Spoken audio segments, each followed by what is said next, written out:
Good afternoon and welcome everyone to Bayou Bets for Thursday, May the 25th. I'm Zach Ewing with Jim Derry, and we are here. Actually, pretty big day in the sports world, Jim. We keep saying it's slowing down, but we got LSU baseball against Arkansas here in about 30 minutes. That's a big game at the SEC baseball tournament, and we have Game 5 of the Eastern Conference Finals tomorrow. Or tonight, excuse me, at 7:30, and we got Stanley Cup final coming, NBA finals coming. It's not really slow. Memorial Day weekend. We still have a couple more weeks of interesting things going on before we go into the doldrums of summer. So enjoy these next 2-3 weeks, because then it gets super slow until football starts. So. Yeah, unless you're a big tennis fan or there's some golf. Yeah. I mean, it just gets slow. Yeah, you got U.S. Open, and then you got the British Open in July, and really, you got the, All-Star game, I guess, in July, baseball-wise, but really not a whole lot after the next couple weeks. Yeah, and I mean, the way baseball's gone anymore, it's just like the NBA almost. Yeah, where the regular season is just there. It's entertaining. It's there if you want to watch it. But the meaning in it has gone a little bit, which is sad for a big baseball fan. But it is. It's not the same. But we're still enjoying the new rules. We'll still keep watching. But again, it's man, unless you're like really into it and you're a diehard, it's hard to watch 162 games. That's for sure. Yeah. Yep. All right. So let's get into it. Let's look at our headlines. And one thing I do want to mention we don't have on here. It's a huge weekend in the world of auto racing, of course, with the Indy 500, the Coca-Cola 600 and the NASCAR track, and then the Monaco Grand Prix on Formula One as well. So we'll take some time to mention those odds. Neither Jim nor I is a racing aficionado, so we're not going to sit here and leave tell that to Spencer. Like that. Yeah, we need to have Spencer on for that. But we do have LSU Arkansas at the SEC tournament starting in about 30 minutes. We'll try to get you a live update as that thing gets started. As mentioned, the NBA playoffs, the Celtics stayed alive on Tuesday night in Game 4. They'll try to do it again in Game 5 at home. And at that point, and we can talk about this, Jim, but if the Celtics were to win tonight, does Game 6 really feel like a Game 7? We'll talk about that. Stanley Cup final in hockey, the Florida Panthers, who they won like one game in double overtime, one game in overtime, another one-goal game, and then they won last night with a goal with like 5 seconds left. It was the closest sweep since the White Sox beat the Astros in the 2005 World Series. I mean, it was like just every game was super close. And the Panthers were like, I couldn't find it. They were like 40-50-1 to win the Eastern Conference in the first round when they were down 3-1 to the Boston Bruins. Somewhere around 100-1 to win the whole thing. So there you go. I was upset last night because I was watching the game, and with about 11, 12 minutes left, it was 3-2 Panthers. And I should have done it. I wanted to do it and didn't. And it was minus 140 that the over-under would be. I wanted to take the over 6.5 at minus 140. I'm like, somebody's going to score a goal and this game's going to go into overtime or something. And I didn't pull the trigger. It didn't go into overtime, but it did get over the 6.5, and I thought it would. So you got to, I guess you would liken this to, if you're a football fan, you could liken it to be, I don't know, you were a Seahawks fan and you had them on at the 2-yard line with a chance to win the game, and you decided to throw the ball. I mean, it's kind of like that for Carolina to get back in it and tie the score at 3 with just a couple minutes left, and then to allow that goal. I think it was 4.6 seconds left. Matthew Tkachuk, if you like hockey at all, get to know that name, because he's been unbelievable in the playoffs, and he pulled his Panthers through again. Brooks Koepka in the house, a bunch of stars in the house last night in Miami, or just north of Miami. Yeah, it was funny. I believe. Brooks, this is in the Sunrise, Florida. It's a suburb, but Brooks Koepka was there last night having a real good time, and then suddenly missed his practice round on the Live Tour today, claiming flight issues. Yeah, he had flight issues, all right. Yeah, to me means I'm not getting on that plane this hungover. That's what exactly. Our last headline, by the way, the UL Ragin' Cajuns up in Seattle for the softball super regionals facing Washington. And so that starts tomorrow. That's very interesting, and of course cover the whole state here. So we'll keep our eye on the Raging Cajuns there. That game, 9 o'clock our time Friday night is game one. So we'll switch Diamond Sports over to baseball. Our poll question for you this week was, how far will the LSU baseball team go in the postseason? And I'm actually impressed. It's optimistic, but not super optimistic. But only 14% think they will not make it out of the regional, and 21% think LSU is going all the way. Yeah, I was on the fence. I think I picked the top one is what I picked. This team is so unpredictable at the moment. I don't think anyone could predict that Thatcher Hurd would have pitched as well as he did yesterday, and then Nate Ackelhaus, or whatever his name is, coming in. Exactly. Came in. I've been calling him the Deutsches House. Coming in and pitching as well as he did, and he was phenomenal the last 3 1/3 innings or so. Had a little shaky there at the end, but got through it. And they had one other pitcher come in, I think, for a third of an inning. But basically, if you can get through your first round game, win it 10-3 against a good hitting team like South Carolina, and only use 2 pitchers, basically, you're doing real well. So they're in great shape right now. I think, didn't you say SKENES is pitching tonight? This afternoon? Pitching, against Arkansas. Arkansas also throwing one of its top dogs in Hagen Smith, and so could be a pitcher's duel. Although, you know what? Let's go ahead and talk. We were going to do NBA playoffs first, but let's do LSU Arkansas. Okay, it's coming up here in about 20 minutes. Yeah, LSU's minus 170 on the money line. It was minus 160 this morning. So interesting, since they're the 3 seed and Arkansas is the 2 seed. But I mean, that's the power of SKENES, who's going to be a top 2 pick in the Major League Draft. But Hagen Smith, not only is he Arkansas's kind of, I don't know if he's that, they have 2 kind of top guys, but he's the lefty. And when LSU's offense has struggled this year, it's been against left-handers. So we'll see how they do. But what's interesting is the over-under in this game is 12.5. So they are expecting some runs regardless of how good the starting pitchers are. We've seen LSU be able to turn things on throughout the years when it starts to really matter. And although this technically doesn't really matter in the grand scheme of things, I think they had to win yesterday just to make sure, or win one of these games to make sure, just to cement that they would be a top 8 seed. They would probably had already done that. But, it didn't hurt to win one. So now they're kind of like playing with house money. But what does it do if they go on and win this tournament? And again, does it really matter? I mean, we can get a debate on whether it really matters or not, but do they have a chance to get the number 1 seed back? I don't know. If they win the SC tournament, I think they might have a shot, right?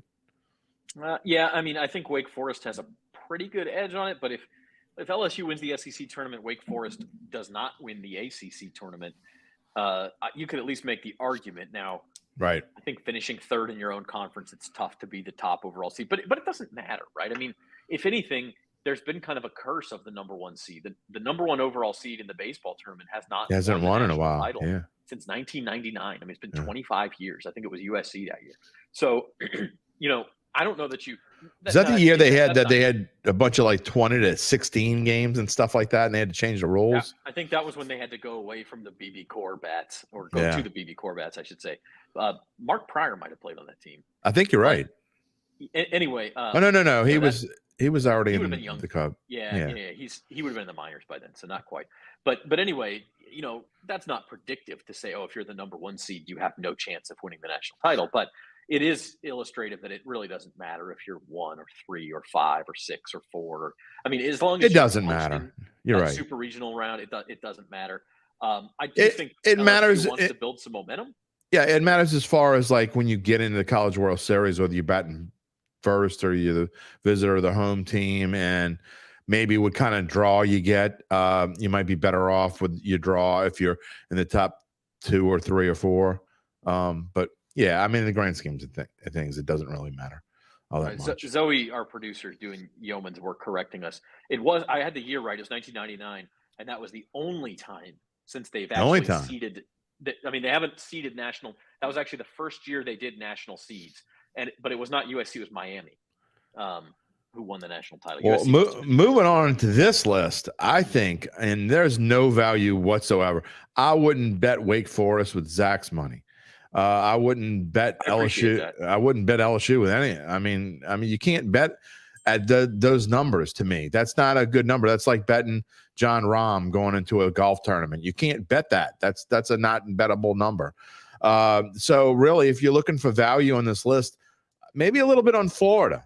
You talk about the number 1 seed in the SEC. They are a little bit. They're deep. They've got pitching, and they've got the swag and the attitude. So Florida's won this tournament before. So I think that's, if you're looking for value, that's where I would go at 10-1. The Gators. Yeah, not saying they're going to win it. Not saying LSU won't win it. But that's where the value is. I think there's probably even more value if you go lower on the Deeper board and try to find a 20 or 25 to 1 shot.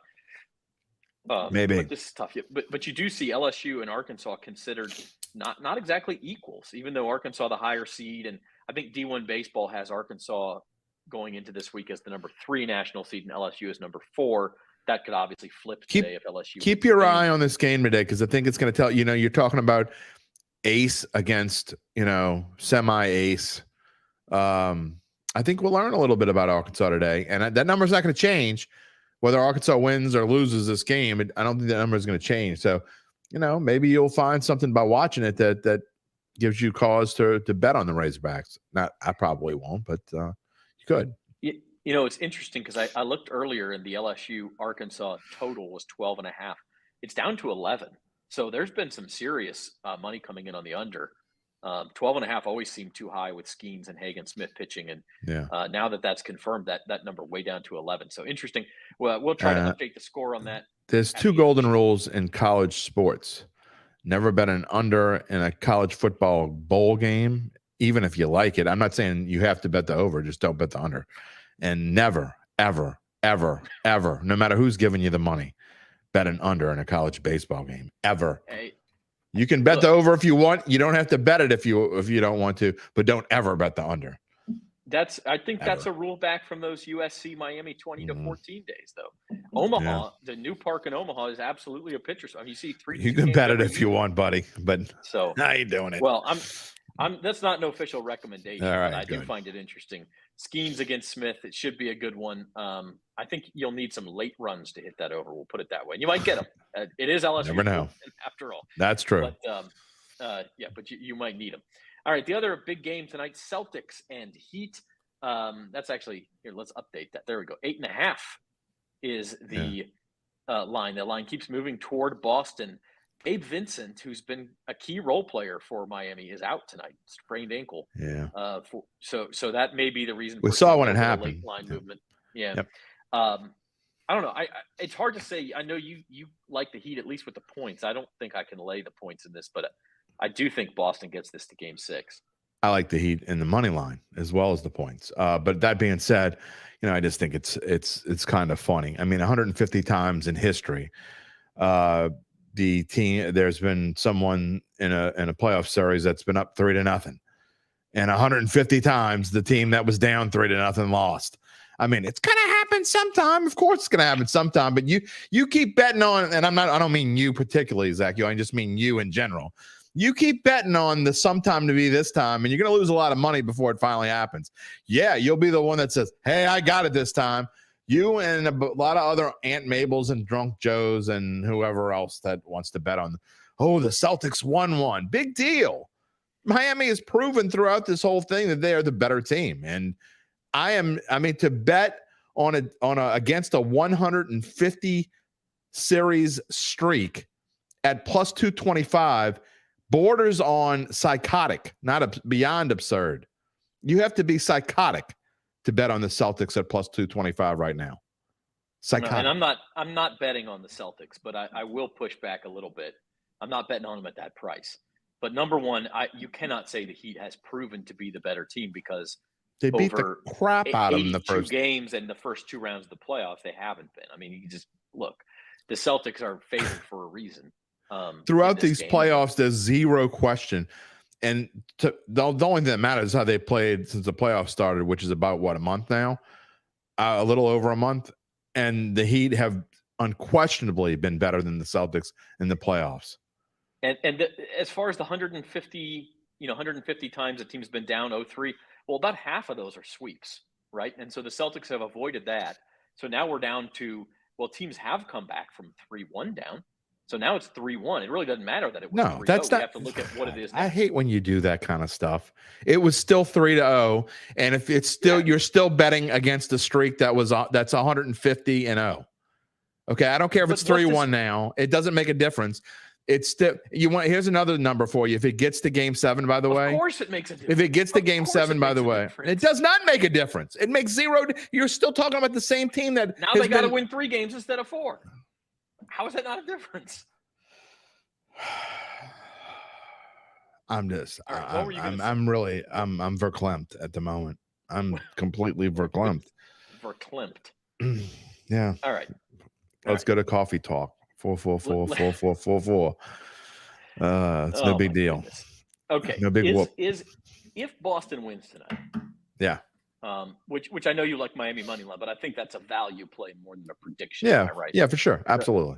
Okay. So let's say Boston. Not the spread though. I mean that's our daily bet. Yeah, it's a big spread, and I think the Heat are going to play well. So the spread bet is not a value play. I mean, you can't really have a value when both sides minus 110 anyway. I think that's a good number to bet. But yeah, the money line is a value play. But if the Celtics win tonight, it's now 3-2. Yeah. We're going back to Miami Saturday night. And then you're going to start pulling out how many teams have been down 3-2. Well, I mean, stats. Is that game really game 7 at that point? Because if it gets to 3-3 and it's going back to Boston, you would think, I mean, everybody's going to think Miami's in trouble. No, it's game 6. So I mean, is game 6 really the game that's going to decide the series? No. I mean, it could be anywhere. The Heat won the first 2 games of the series in Boston, so they could just as easily win either tonight or in game 7. I mean, I don't know, easily is not a word to be using when you're talking about nothing's going to be easy. But it wouldn't surprise me if the win came in any of those games. I think it'll come. I think this will be a tight game. I think the Celtics probably find a way to win, but certainly not enough to bet a Celtics money line, and definitely enough to make me bet a Heat money line. So I think there's, I think it's probably 55-45, that kind of thing. I really think the Heat are the better team, but if they don't win tonight, I think they're going to win game 6. I think Jimmy Butler is going to come out, and I, we talk about Eric Spoelstra all the time. I mean, to me, that's the X factor. He finds ways to make things happen.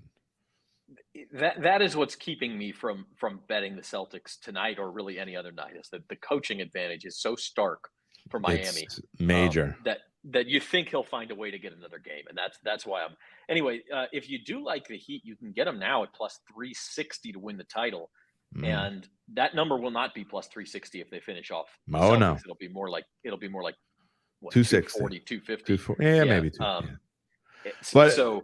But if you want to be the person that thinks that the Celtics are going to come back and win this thing, they're not. But if you think they are, okay, you'd be much better served, okay, to bet a plus 460. That plus 2 something number, what a 225 or 250 or whatever number it is.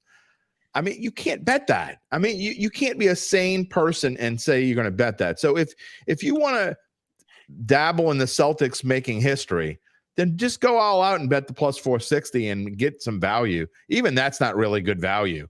In fact, it's flat out not good value. I mean, let's just put it that way.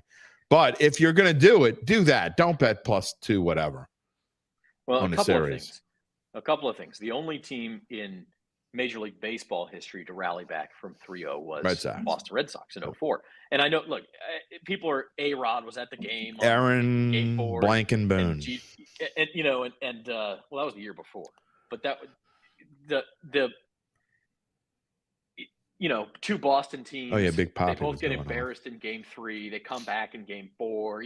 There's a lot of parallels. I'm not even saying that. But I will say what happened in that postseason. The Red Sox rallied back to beat the Yankees. They then faced the St. Louis Cardinals in the World Series. I was living in Missouri at that time. I probably watched 120. Didn't they sweep the series? They swept the Cardinals, who were a 106-win team or something like that. The Cardinals were clearly the best team in baseball that year. But the Red Sox, once they came back and beat the Yankees, there was no stopping them. They won 8 straight. if the Celtics can come back and get and win this series and become the first team in NBA history, then yeah, look, the other thing people don't realize, the Nuggets were the number 1 seed in the West. The Celtics were the number 2 seed in the East, but the Celtics would have home court over the Nuggets. They had a better regular season record. So, I think you're right. If you're going to bet the Celtics, if you think they're going to come back on the Heat, you're better off betting this plus 460 number. I probably won't because I have them at 6-1 from a bet like way back at the beginning of the season to win the championship. And so I'm just going to sit on that. When are you going to learn to stop betting the Celtics to win the title? It may be this year. I mean, it's only been 2 years. To be whenever fair, you stop, let me know. Whenever you stop, let me know because I need to go put a bet down on the Celtics.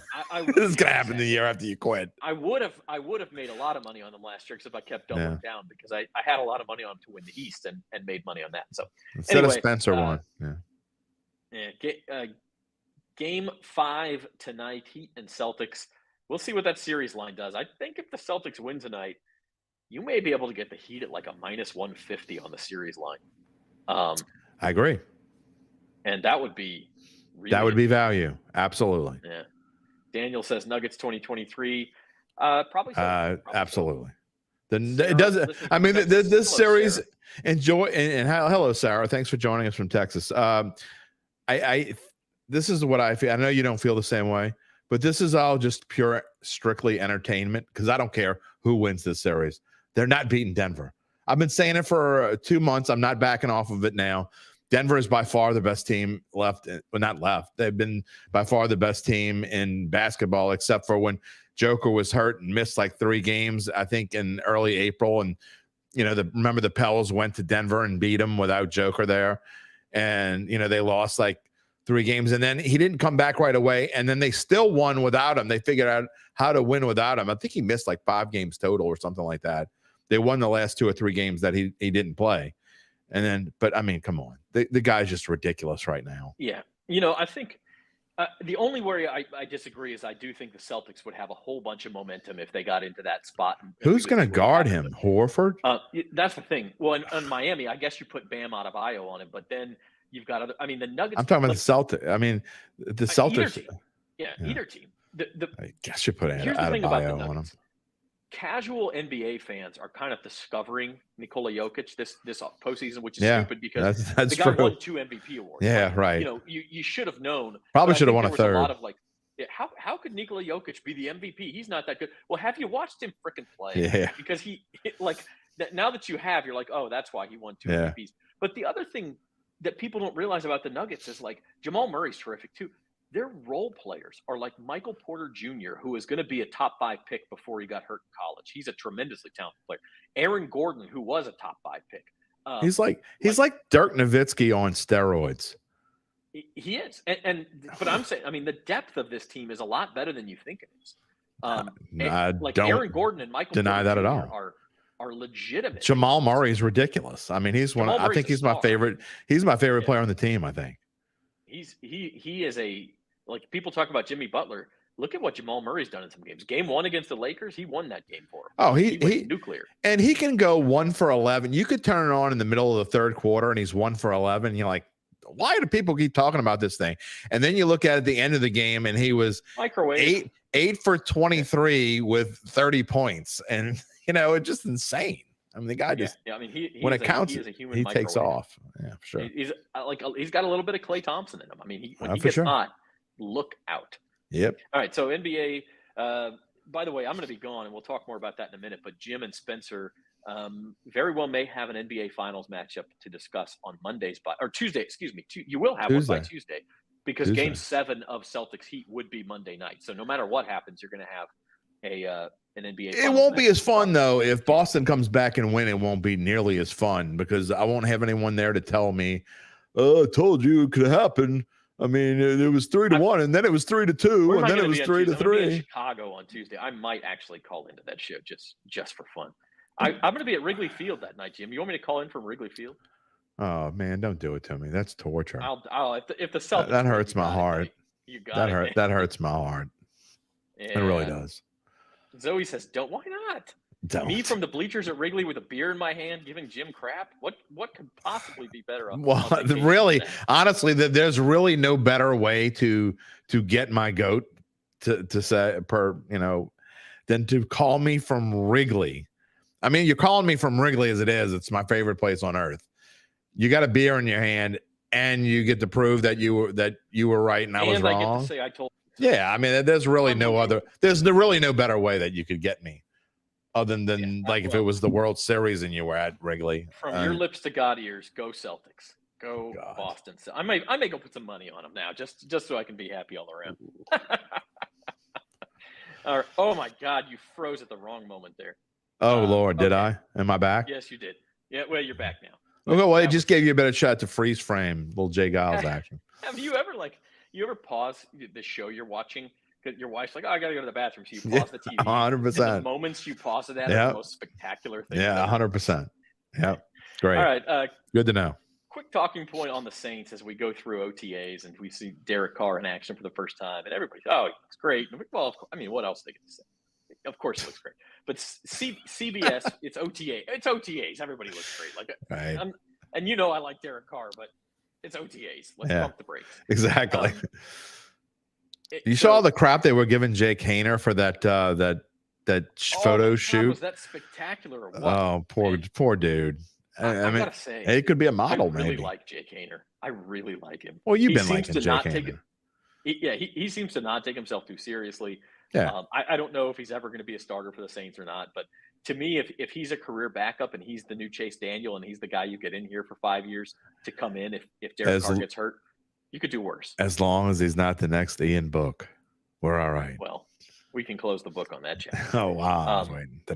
You were waiting for. I was waiting for that. CBS Sports came out with a list of, and the way they structured this was, who is what chance does a team have to have a top 10 defense? And they put all 32 NFL teams into 4 buckets. They have nothing better to do.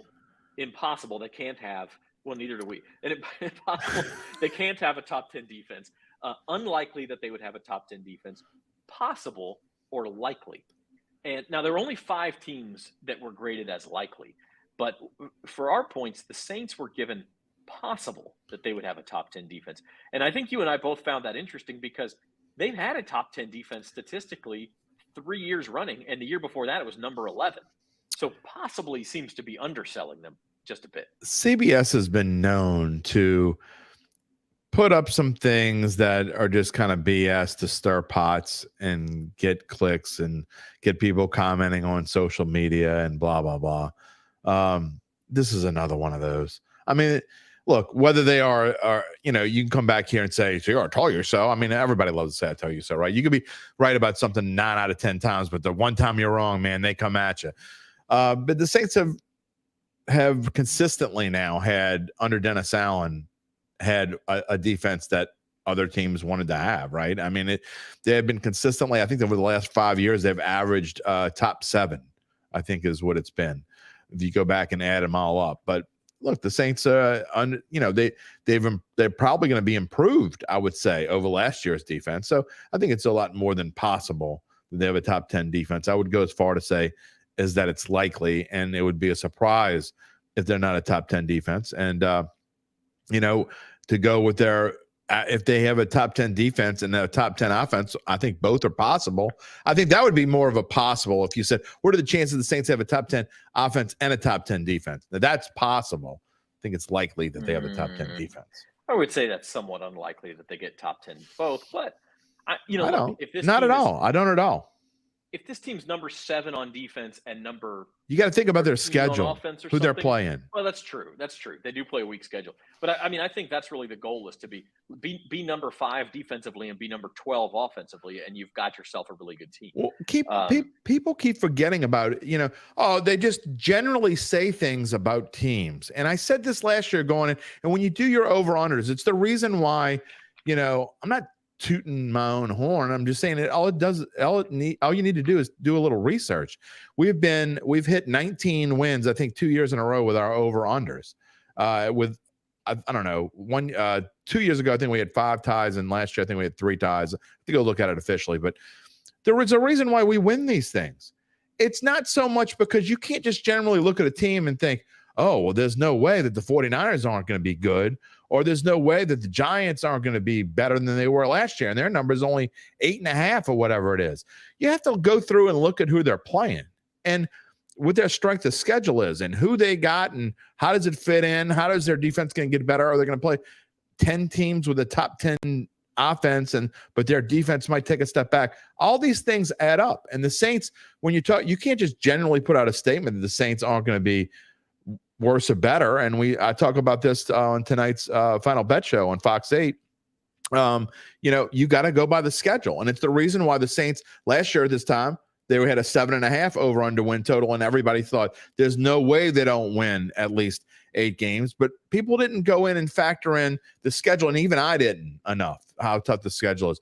This year, it's the same thing. How can they be 9.5? Derek Carr doesn't make them that much better. They have the easiest schedule maybe in the history of this franchise. That's not exaggerating.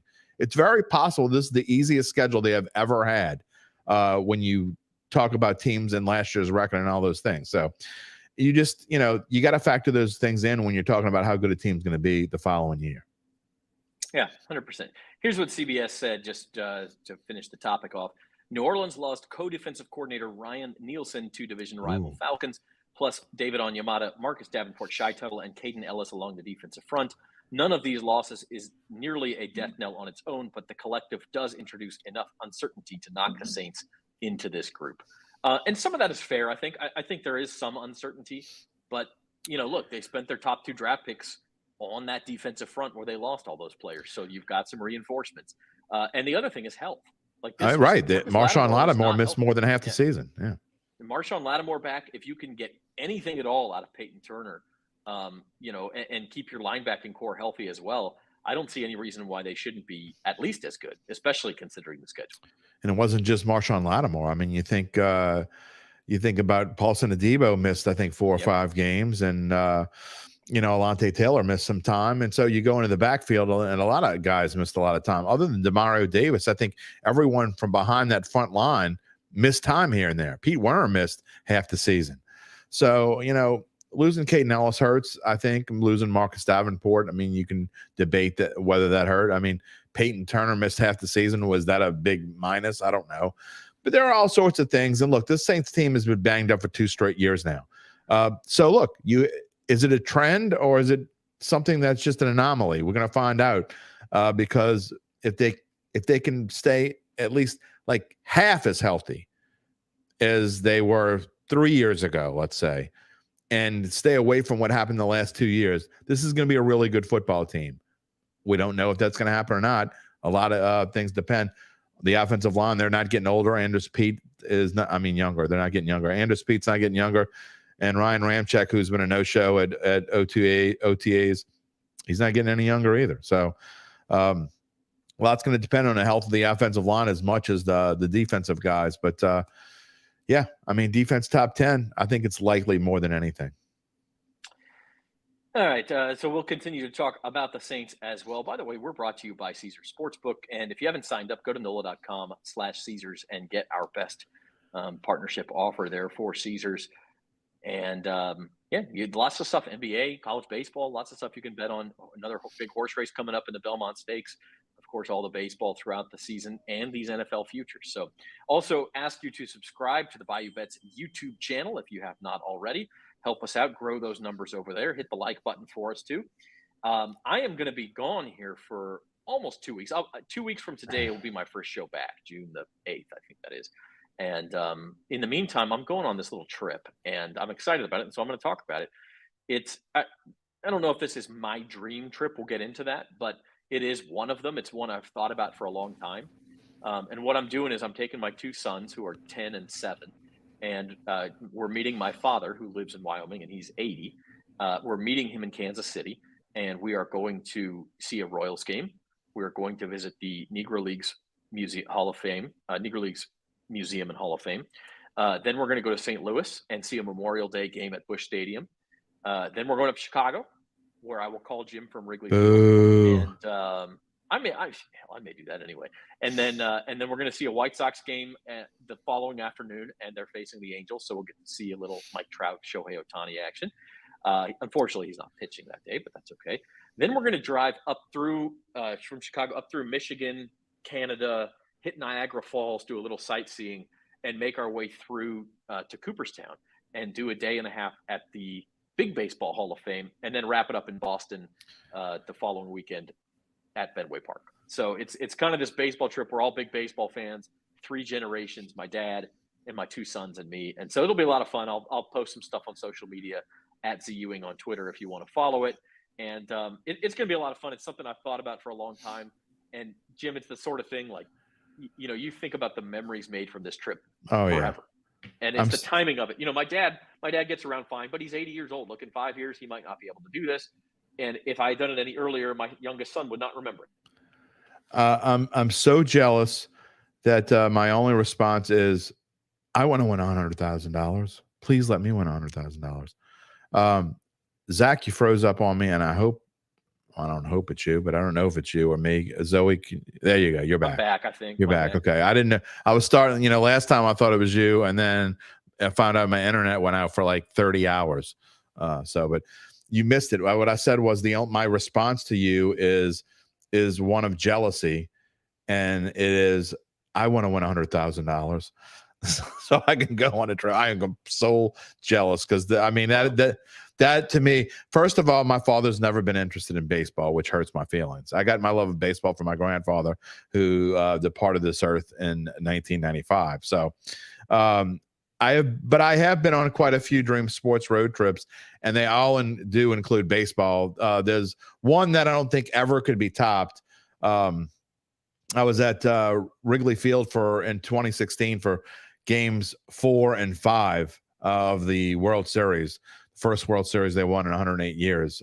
So that was some craziness. And then for game 3, we were in Chicago. One of my best friends and I were across the street. We couldn't get tickets for game 3. So we were in a bar across the street that cost $100 just to get in. But it was so worth it. It was, I didn't know if it would be worth it, but it was so worth it just to be there across the street. And, but another trip we went on back in 2006, my wife and I just got together. And my stepson, who is now 25 years old, at the time was 8 or 9. He might've been 8. We drove all the way up to Wrigley, stayed at a condo outside of Wrigley Field for 10 days, drove up to Milwaukee, went to a game in Milwaukee, and then drove back and stopped in Graceland on the way back. That was a great trip as well. So, yeah, I would highly suggest any sports fans out there to involve their children, to take them on road trips. I don't know how much my girls would be interested in something like that. I think they would go just to do something with daddy like that. But I don't know that my wife would want to go on a road trip like that for just baseball anymore. Yeah, that's kind of how this one started. Is my boys were, oh yeah, we get to go see some cool places and go on an airplane and it'll be fun. But man, it has worked out so perfectly because these 2 kids are like hook, line, and sinker into baseball. Yeah, I'm super now. jealous for sure. Like they want me to print off all the team's logos so they can paste them onto cards and make tournaments. And they are hook, line, and trading baseball cards the whole bit. So it'll be a lot of fun. Maybe I'll take my son and my step grandson is 9, and I'm about to have my first grandchild in about 3 weeks, right after you come back, as a matter of fact. So maybe one day we'll load them out, those 4 in the car, and we'll take off and go. So it's a few years away. You got to get it done when the ages are right and everything. And I can still walk. Here's my question. Because you mentioned the $100,000, I was going to go and I was going to do this trip anyway. Like this was, hey, if I have to go into debt to do it, we're going to do it. And my dad going to pay for some of it, so it's going to help. Yeah. But the question is, if money were not an object, like let's you've got enough money to do this. Some great benefactor comes in and says, I'll give you enough money, but only to do a sports road trip anywhere around the world.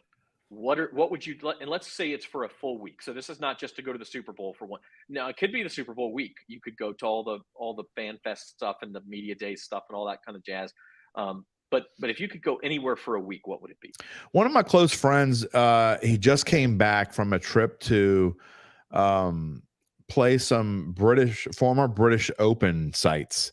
And obviously future British Open sites. And that's certainly on my list. Don't laugh when I say this, because this is going to come up again. I've been keep talking about this. I think at least once every 2 weeks I've brought this up now. I am like, I've always wanted to go to Australia anyway. It's probably the place that's like super far away that I really want to go to. I'm not a big plane guy, so it's probably the only place that's super far away that I would actually get on a plane and be willing to be on a plane that long to go to. But I would love to go see some footy, some Australian rules football, and I think that would be a whole lot of fun. And I'm sure we'd fit some rugby. They play soccer in Australia, right? So I'll probably fit that in. Yeah, and they go to actually New call it Zealand soccer in Australia. Yeah. or go to New Zealand or something like that. And you know, you almost stole mine, because one of mine would be to go to the final week of the Australian Open tennis tournament. Oh, that would be a lot of fun too. One thing is it's in January here, but it's the summertime there, and the whole thing is like a giant party. They have Australia Day, which is like their 4th of July, right in the middle of the tournament, and they have to stop the tournament to do this big fireworks show. And we don't realize how great of a tournament that is, because a lot of it takes place overnight. It's like 2:30 in the morning here, but that would be one. And my other one, and you'll roll your eyes, but like it would be to just follow the World Cup for an entire month somewhere.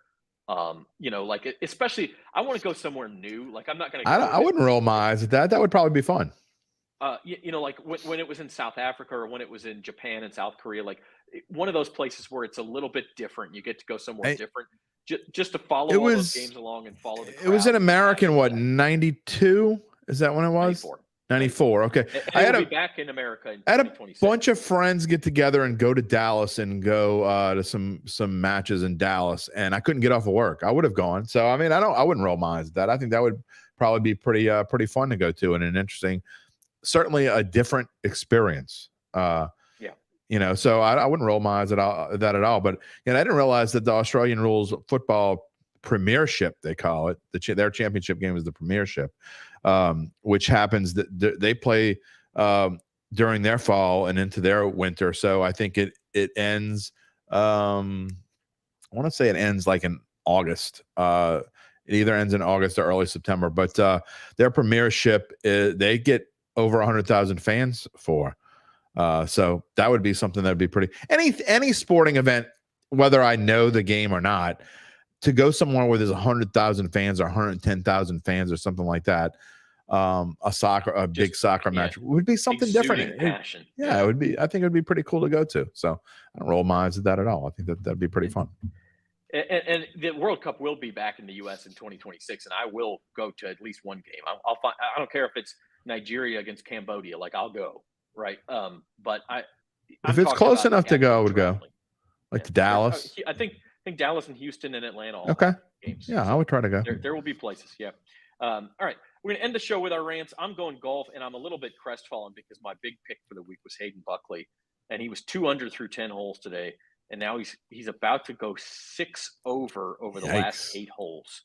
If he makes a 9-foot putt, it'll only be 5 over through the last 9 holes or 7 holes. Well, before you start your rant, how's Morikawa doing? Morikawa is 3 over. Okay, I'll take it. Okay. I'll take it. So he's gotten a little bit better. All right, I'll take it. Go ahead. But another guy who's 3 over is actually now he's 4 over. Michael Block. Okay, and those of you who watched the PGA Championship last week, I'm not going to say that it was not a magical golf moment to see Michael Block, who had kind of grinded all week, and he's a PGA course professional. He's not a tour professional, but the PGA Championship invites 20 of these guys to the PGA Championship every year. They have to qualify, and they're basically amateurs out. They're not amateurs, but they're certainly not PGA Tour pros. They're the ultimate underdogs. And he was in contention briefly on Friday. He was still like 20th place on Sunday, and he absolutely dunks a hole-in-one on the 15th hole on Sunday. I mean, on the fly, didn't bounce. If it hadn't gone in the hole, it would have gone 20 feet past. But it dunks in the hole, and he ends up tying for 15th in the tournament, which means he gets to come back automatically to next year's PGA Championship and a couple of PGA Tour events, including the Wells Fargo at Colonial that's going on right now. Not the Wells Fargo, the Charles Schwab at Colonial, the other financial institution, invited Michael Block to be a part of him, as did the Canadian Open in a couple of weeks. And it's all this great story. Oh, hey, look, he's the underdog and everything. It's gone a little bit overboard. Okay. I saw an interview with Michael Block yesterday where the interviewer, and this was kind of a bad line of questioning too, but the interviewer asks him, well, what's different between your game and Rory McIlroy's? And of course, the honest answer to this is frickin' everything. Rory McIlroy is better than golf, better at everything in golf than 99.9% of people out there, including Michael Block. Like, he just is. But Michael Block, who apparently has developed a little bit of an ego in the last week, says, well, Rory's a lot longer off the tee than I am, so that's his advantage. And the guy says, so if you could play from where Rory's playing off the tees, and Michael Block cuts him off. Oh yeah. If I could play from where Rory's playing, I'd be a world-class golfer. I'd be right where he is, because I think my short game and my putter are. No, they're not. The guy's played in like 6 or 7 PGA events. This was the first time he gained strokes against the field in any category. He's missed the cut in all the other 6 events. He's 4 over through 12 today. He's well on his way to missing the cut this week. Like, to me, I love sports for this reason, and then I hate how the media environment blows it up to the point where you're almost sick of hearing about it. And now Michael Block has almost become like I'm rooting against him in my head. Could it be at all that he probably hadn't been interviewed in about 12 years since he was in college, or maybe longer than he's 46, so probably 20 years. Could it be that hadn't been interviewed by a journalist in 2 decades? Could that be the reason why he gave that answer? He did fine in the interviews last week. I actually, again, when it was just a. But how many sit downs has he done? Story, when it was a sideline story, I actually really liked it. And he was crying when they showed him his son's video from his club back home, and I mean, and it just got ridiculous. I think we're nitpicking a little bit, and I think it's a really good story.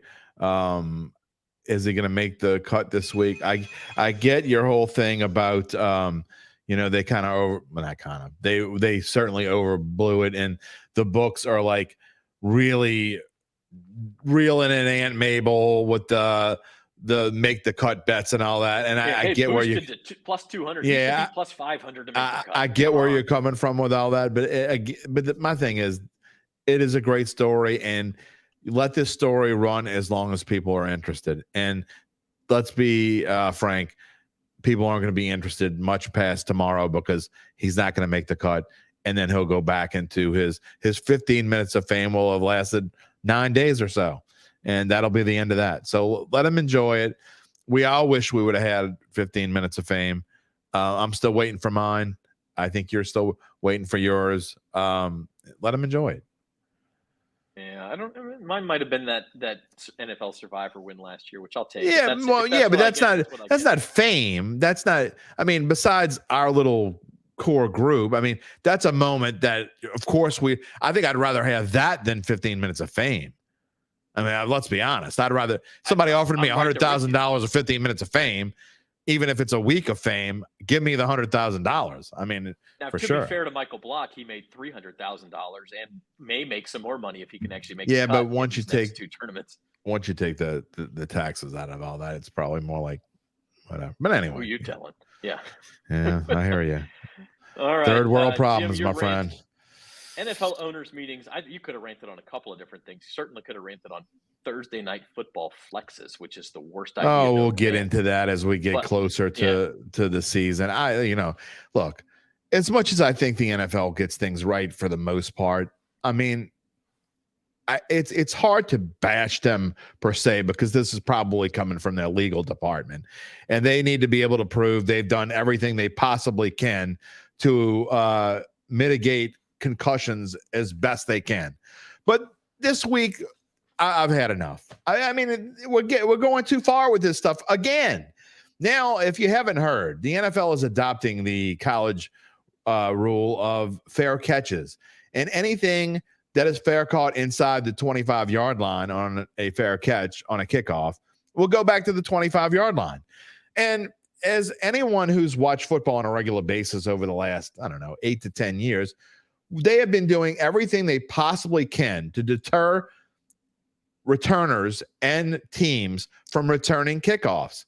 It's absurd. They throw flag, and I don't have numbers in front of me, so this is completely, I know it's probably not as high as this when I say this, and Zach's probably looking it up as we speak, but the number of kickoffs, it seems like there's a flag on a third of kickoffs, if not more. And all that is they're going to nitpick anything they possibly can because they don't want teams to return kickoffs. If they wanted to make this safer and they wanted to still leave the fun in the game, they could learn a lot from both the XFL and the USFL, who have been experimenting with rules, and they've been doing it with people who know a lot about rules. Dean Blandino, who is one of the head guys on Fox, and what's the other referee's name? The former referee's name, the big wig. Mike Pereira. Mike Pereira. Like yeah, Pereira. But so both of these guys have been involved in these rules changes, and both of these leagues have been very open about what they do. The way the XFL does it is, I believe that the defenders line up on the opponent's 35-yard line or the 30-yard line. The kicker has to kick off, and he has to kick it between the 20 and the goal line, or else the team gets it at the 40-yard line. The caveat is those defenders that are going to defend the kick can't move until the receiver touches the ball. So that mitigates this bum rush, okay? And it is cut down on concussions big time in the XFL. The USFL kicks off from the 20-yard line. And this is kind of a similar thing. They line up in a way that it is also cut down on concussions. Now, I wanted to bring up one small thing, and we talk about Australian rules football, and you can laugh all you want. But Australian rules football plays with 18 players on a team at a time. They wear no pads. They wear no helmets. They are allowed to jump up the back of their opponents to make a catch, okay? They are allowed to hit anywhere between the shoulders and the knees. Can't hit anywhere else, okay? If you don't know the rules of Aussie football, go take a look. They're obviously different. But there were 80 concussions in the Australian rules football last year. 80. And you're talking about 7 more players on each side on a team, 14 more players on a side per game. How many were there in the NFL in 2021? There were, because I don't have the 2022 number. You want to guess? 300. No, it's not that high, but 126. So you're talking about a team that has these state-of-the-art helmets and state-of-the-art pads, and they keep increasing how well the pads are. And yet a league that knocks the crap out of each other for 3 hours without pads or helmets only had 80 in an entire season last year.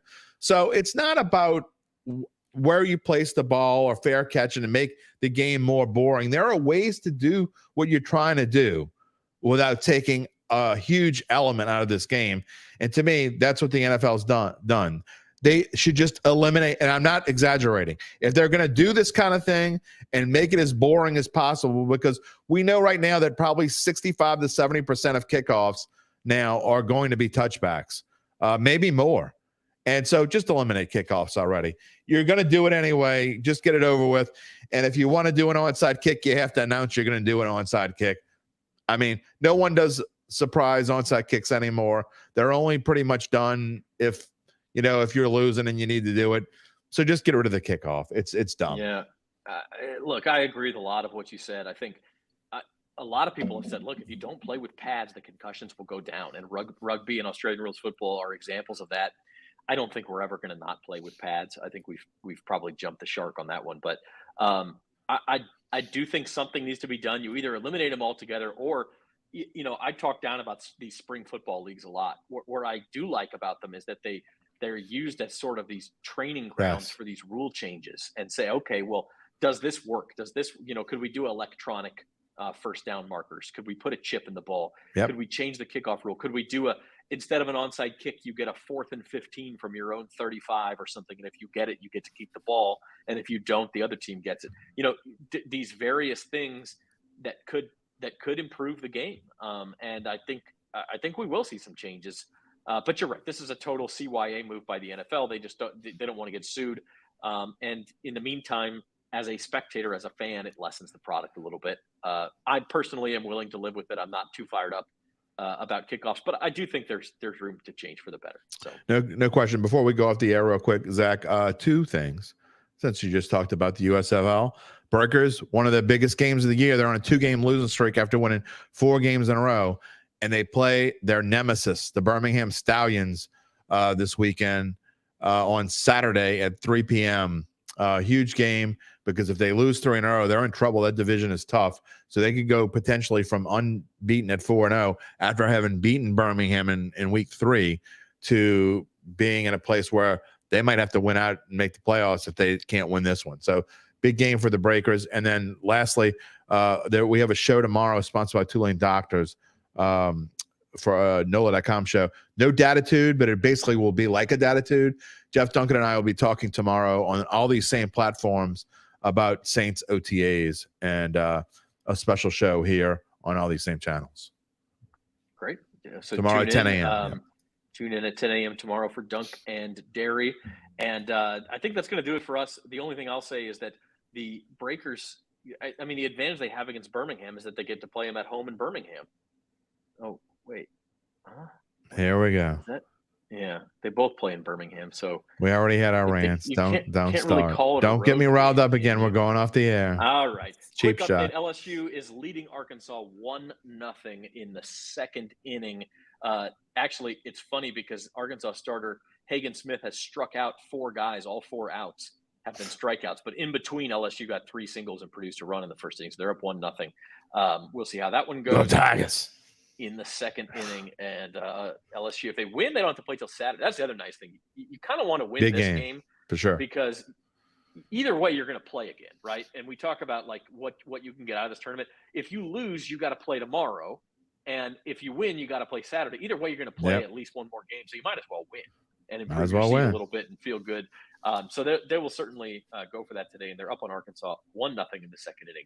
That's going to do it for us here on Bayou Bets. I will see everybody in a couple of weeks. Jim will see you tomorrow morning. In the meantime, subscribe to the Bayou Bets YouTube channel. Look, I just checked. We got another subscriber during the show. We're up to 96. Get us 4 more by the time I'm back. Don't we have something for our 100th subscriber, or did that go bye-bye? Well, if we could come up with something for our 100th subscriber, we certainly could. Get us to 100. Make that a welcome back present for me. Check us out. Online, bet.NOLA.com or the Bayou Bets YouTube channel. For our producer, Zoe Collins-Rath, and for Jim Derry, I'm Zach Ewing. Have a good one, everybody.